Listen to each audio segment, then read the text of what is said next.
আল্লাহ নিজের হাতে রমজান সাজাইছেন।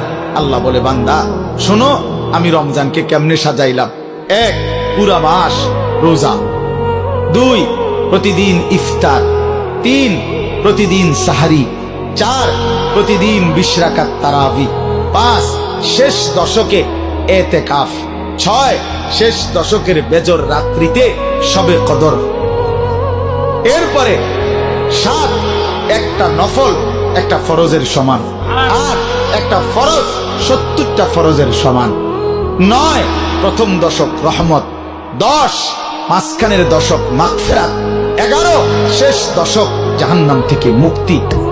আল্লাহ বলেন, জান্নাতের দরজা খুলে দিলাম, জাহান্নামের দরজা বন্ধ করে দিলাম, সমস্ত শয়তানগুলোকে শেকলে বন্দী করে দিলাম, চারিদিক দিয়া গোলাইয়া সব গুছাইয়া বান্দা রাস্তা কেবল একটাই খোলা, দরজা কেবল একটাই খোলা।